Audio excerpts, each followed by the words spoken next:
Hey everyone, you are Tesla Tom and thanks so much for joining us today. We are reviewing the Torklift ECOHITCH Stealth for our 2015 Tesla Model S 70D. I bought this product from EV Stealth Solutions Australia and it was professionally installed by George from Chatswood Prestige here in Sydney.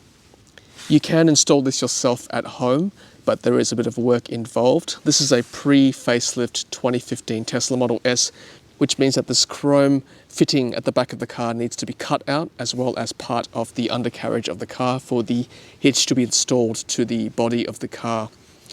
This hitch also has a light fixture which hooks directly to the 12-volt battery, and of course there's a bit of work involved for the wiring to reach the 12-volt battery. Now if you don't like having this hitch on your car all the time when it's not in use, you can actually remove it as well with some simple tools. I don't mind having this on. I've got my car on very high suspension, so it does clear the ground on most occasions. Okay, so I bought this YAKIMA Stitch-Up 2-bike holder. It's about $300. I got from 99 Bikes. You can also get it from other retailers, of course. And it's got a weight rating of 20 kilograms per bike. And by the way, this tow hitch has a tongue weighting of 150 kilograms, and you can tow up to 1,000 kilograms as well. So what we do is we slide it in like that, like so. And on the side, I look for the holes. Okay, so the holes line up on the hitch. And the YAKIMA bike rack comes with a screw and a pin to hold it in place. So thread this through. Of course, that's why you've got to line the two holes up, like that. You can hand turn it until it becomes tight, at which point you can use either a spanner, or I've got a torque wrench here, a 3/4 inch torque wrench. Have it on the right direction, and then basically just torque it in. Like that, not too tight obviously, because you've got to take it out again. And this pin, you just secure it in place, like that. So obviously when the bikes aren't on yet, you can still open the boot, which is quite good. And the bike rack also can be lowered just a touch, so you can still access the boot if the bikes are still on. There are other models where this does leave a little bit lower. I'll show you once I've got the bikes on to see whether we can still open the boot with it lowered down.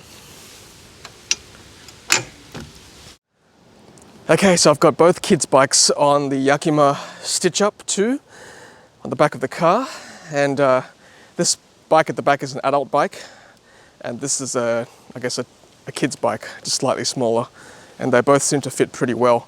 I've got it level at the moment. You can, like I said before, lower the bike rack one level down, so lever it down like that. And with that still in place, you can still open the boot. It clears the handlebars just nicely, so in case you want to put helmets and things last minute, you can do that. It's very handy. I mean, I went for this YAKIMA product. It's one of the cheaper products out there, but I think it's really good value for entry-level bike racks. Still does the job. And a really good product for holding bikes for the family. Okay, so the light plug, 7 pins. And that plugs into the light connector. There we go. Okay, so I'm going to do some tests now. I'm going to put the left indicator on. Okay. I'm going to put the right indicator on. Okay, I'm going to put the brake light on. Yep, that's good. And I'm going to put the hazard lights on as well. Good, that seems to be working. Okay, so we're almost ready to go. The bike rack is installed and secured. The light plate is on, the lights are working. The last thing I want to mention is that you should also get an auxiliary plate from Service New South Wales. They are $45 online. They arrive within 3 weeks of order. These are not the auxiliary plates. This is just a novelty plate I have for the branding of our channel. The real auxiliary plate is underneath the novelty plate and secures quite well to the Yakima light plate. So of course, to make it street legal, you should order an auxiliary plate before you go for a drive. But of course, we will be removing this plate before we go for a drive. All right, I think we're ready to go. Let's take the kids out for a bike ride. All right, so we are on a road that is now 70 kilometers an hour. And we're about to hit another section that will be 80 kilometers an hour. Just to make sure the bike racks hold up. All right, so hitting 80 kilometers an hour now.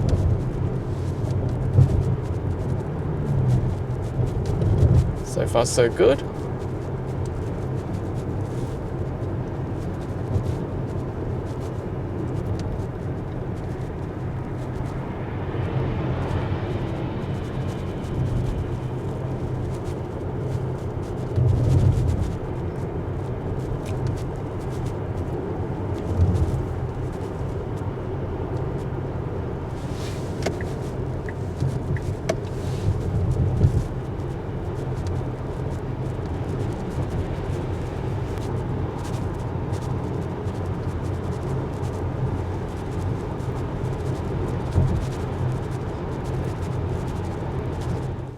And just something to note, when you are on reverse, obviously with the bikes there, the sensor will always think there is an obstruction.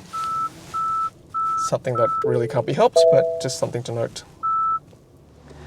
All right guys, well that is my review of the Torklift ECOHITCH Stealth for our Tesla Model S 70D with the Yakima Stitch-Up 2 bike rack. If you are interested in installing this for your Tesla Model 3 or Model S, and you're in Sydney, please give George a call from Chatswood Prestige. I'll leave his details below in the description. Otherwise, take care, stay safe, and as always, happy charging.